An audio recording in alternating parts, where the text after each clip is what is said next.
अन्य पिछड़ा वर्ग पर टिकी है देश की अगड़ी राजनीति। क्यों कर्पूरी ठाकुर को भारत रत्न देना है मोदी सरकार का मास्टर स्ट्रोक? कैसे अदर बैकवर्ड क्लास का वोट बैंक तय कर रहा है 2024 लोकसभा चुनाव की पॉलिटिक्स का क्लास? वाकई अब की बार बनने वाली है ओबीसी सरकार। नमस्कार, मैं हूं संजीव चौहान और आज बात ओबीसी यानी अदर बैकवर्ड क्लास, मतलब अन्य पिछड़ा वर्ग के वोट बैंक के सहारे सत्ता के केंद्र के सिंहासन तक पहुंचने की राजनीति और उससे जुड़े समीकरण के सटीक आकलन की। क्योंकि लोकसभा चुनाव से ठीक पहले हर गुजरते लम्हे के साथ बदलते सियासी समीकरणों में छिपी भविष्य की राजनीति को समझना भी हमारे लिए, आपके लिए बेहद जरूरी है। 2024 की चुनावी पिच तैयार है। मोदी की गारंटी के खिलाफ मैदान में विपक्षी दलों के गठबंधन इंडिया के बैनर तले चुनावी बयान वीरों की भरमार है और तय हो रहा है वो सियासी दायरा जिसके आसपास आने वाले वक्त में चुनावी बयार के दरमियान राजनेता जनता के बीच अपने अपने इरादों के आधार पर अपने अपने वादों की इमारत खड़ी करके जन जन के लिए अपने अपने ख्वाबों के स्वर्णिम भविष्य का खाका खींचेंगे। ऐसे हालात में देश की राजनीति आंकड़ों के जरिए अपने उस सबसे बड़े वोट बैंक पर सेंधमारी कर रही है जो काफी हद तक एक दो नहीं बल्कि ज्यादातर सियासी दलों को सत्ता तक ले जाता है। और ये वोट बैंक जुड़ा है ओबीसी वर्ग से, जिसका स्पष्ट तौर पर न सही मगर सर्वमान्य सियासी आकलन के आधार पर देश की सत्ता की दिशा और दशा को बदलने में अहम किरदार रहता है। ओबीसी वोट बैंक की देश की सियासत में पकड़ को आप बस इसी एक बात से समझ सकते हैं कि बीजेपी के राष्ट्रीय अध्यक्ष जेपी नड्डा संसद में एक बार स्पष्ट तौर पर बता चुके हैं कि लोकसभा में बीजेपी के 303 में से 85 सांसद ओबीसी वर्ग से हैं। देश भर में कुल 1358 बीजेपी विधायकों में से 27%, जी हां 27% ओबीसी से आते हैं। वहीं बीजेपी के 163 विधान परिषद सदस्यों में से 40% ओबीसी जाति से हैं, जो कि एक बड़ा आंकड़ा है। समझने वाली बात यही है।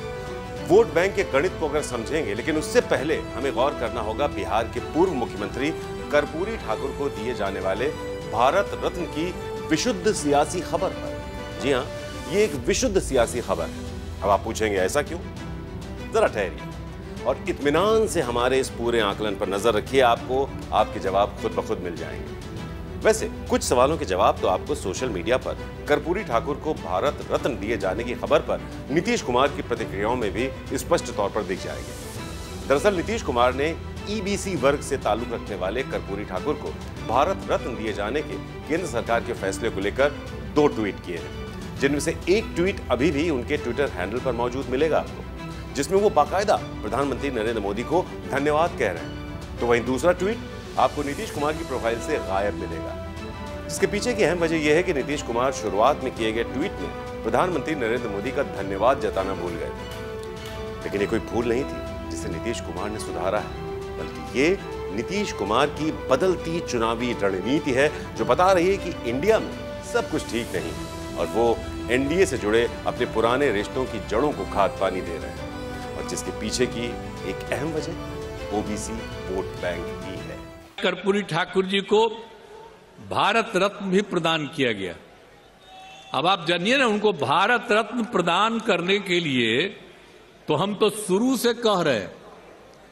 आप अगर देखिएगा तो जब हम लोगों की सरकार बनी है 2005 में, तो 2006 के बाद 2007 से लेकर के आई 2023 तक हर साल, पहले कांग्रेस की सरकार या और की सरकार, बाद में अभी जो सरकार है, इन सब लोगों को हम अनुरोध करते रहे, लिखते रहे कि भाई जननायक कर्पूरी ठाकुर जी का भारत रत्न प्रदान किया जाए। अभी लोग नहीं करते थे, लेकिन कल कर दिया है तो मुझे खुशी है। मैं इसके लिए केंद्र सरकार को और प्रधानमंत्री जी को भी मैं बधाई देता हूं कि उन्होंने स्वीकार कर लिया। तो चलिए अब ओबीसी वोट बैंक के गणित को भी थोड़ा समझ लेते हैं। ओबीसी वोट बैंक का वैसे तो देश की सियासत में मौजूदा तौर पर कितने प्रतिशत दखल है, इससे जुड़ा कोई सटीक आंकड़ा तो नहीं है, फिर भी ओबीसी वोट बैंक की सत्ता में दखल और इससे जुड़े मास इंपैक्ट से कुछ आंकड़े आपके लिए राजनीति के इस गणित से जुड़ी पहेली को आसान बना देंगे। दरअसल ओबीसी वोट बैंक में बीजेपी की अच्छी खासी पैठ मानी जाती है। प्रधानमंत्री नरेंद्र मोदी भी ओबीसी वर्ग से ही आते हैं। ऐसे में लोकसभा चुनाव का ट्रेंड बता रहा है कि पिछले 10 साल में बीजेपी के लिए ओबीसी वो का जो समर्थन है ओबीसी वोटों का वो दोगुना हो गया है। जी हाँ, दोगुना हो गया है ओबीसी जो वोट हैं उनका आंकड़ा। यानी 2019 के बाद हुए कई सर्वे जो हुए उसमें अनुमान लगाया गया था कि 2009 के लोकसभा चुनाव में बीजेपी को 22% ओबीसी वोट मिले थे, जो 2019 में बढ़कर 44% हो गए। इसी तरह बिहार में भी ओबीसी वोट बैंक ने एनडीए का साथ दिया था।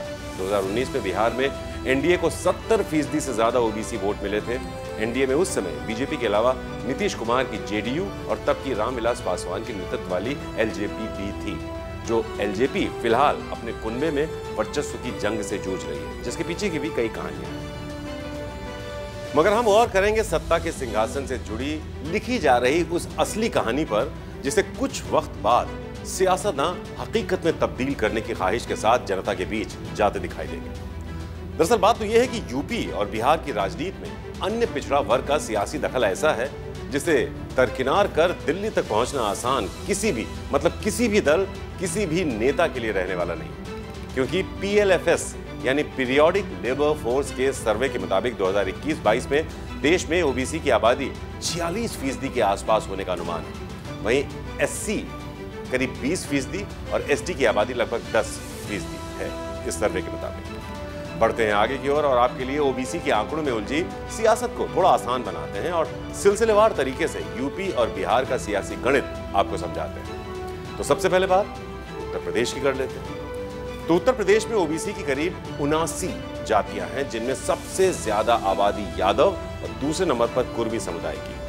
सीएसडीएस के आंकड़ों के मुताबिक ओबीसी जातियों में यादवों की आबादी कुल 20% है, जबकि राज्य की आबादी में यादवों की हिस्सेदारी 11% है, जो सपा का परंपरागत वोट बैंक माना जाता है।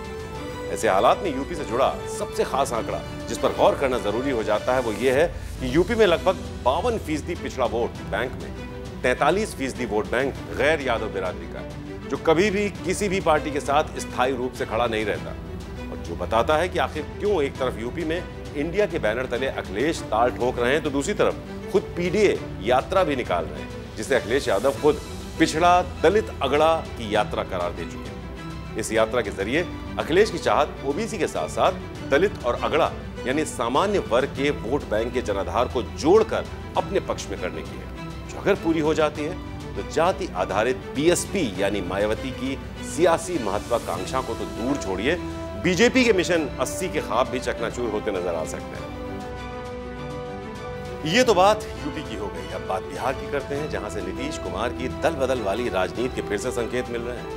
ये संकेत कब स्पष्ट होंगे और कितने स्पष्ट होंगे ये तो बात की बात है, मगर खबर तो यही है कि जिन कर्पूरी ठाकुर को भारत रत्न मिलने से नीतीश कुमार प्रधानमंत्री मोदी के मुरीद हो रहे हैं, उसके पीछे की वजह भी वोट बैंक के आधार पर ही टिकी हुई है।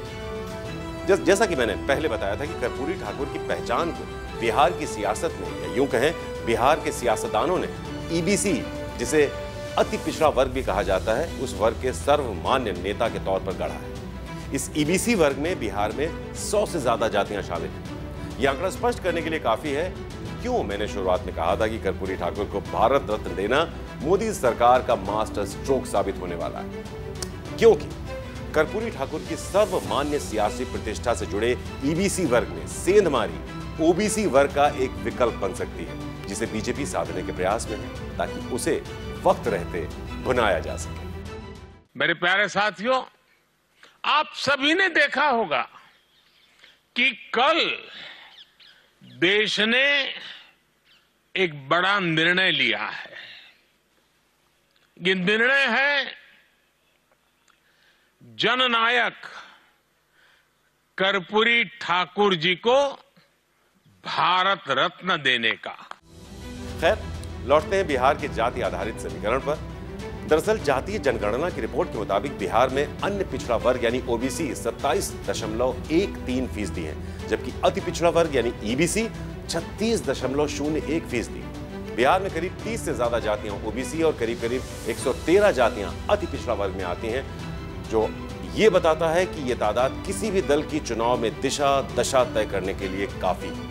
ऐसे में यह आंकड़ा नीतीश का इंडिया में सही संतुलन न बैठने के कारण उनके इंडिया से मोह भंग होने का प्रमुख कारण भी बनता दिखाई दे रहा है।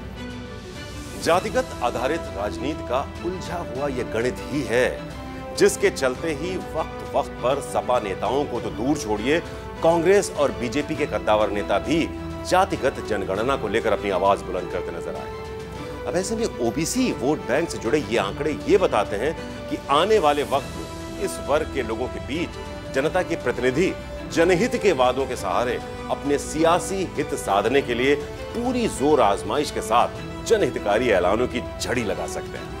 वैसे सच तो यही है कि फिलहाल पूरे देश को लेकर ओबीसी वोट बैंक से जुड़े सियासी कैनवस के लिए ओबीसी वोट बैंक के सटीक अनुमान की कोई प्रभावी तस्वीर नहीं है, क्योंकि 1931 के बाद से ओबीसी जातियों की गिनती बंद हो गई है। हालांकि 2011 में सामाजिक आर्थिक जनगणना में ओबीसी जातियों के आंकड़े जुटाए जरूर गए थे, लेकिन उसे सार्वजनिक नहीं किया गया था। तो वहीं 1990 में केंद्र की तब की वीपी सिंह सरकार ने दूसरा पिछड़ा वर्ग आयोग की सिफारिश को लागू जरूर किया था, जिसे आप मंडल आयोग के नाम से भी जानते हैं।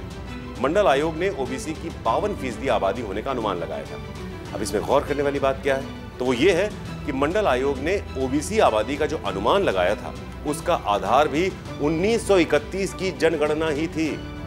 खैर, वर्तमान में अभी तो बस बिहार में जाति आधारित जनगणना को नीतीश कुमार के नेतृत्व में पूरा किया गया है। बाकी देश में जगह जगह जातिगत जनगणना को लेकर सियासी आवाज बुलंद की जा रही है और इसके पीछे जो वजह बताई जा रही है, हर वर्ग की सही गणना के आधार पर ही उनकी सही स्थिति का आकलन कर उन्हें पूरे सिस्टम में यथोचित जगह दी जा सकती है। बहरहाल इस खास पेशकश में मेरे साथ इतना ही, लेकिन खबरें लगातार जारी हैं। आप लगातार बने रहिए हमारे साथ, क्योंकि हम जल्द हाजिर होंगे एक और नए मुद्दे पर, एक और सटीक आकलन के साथ।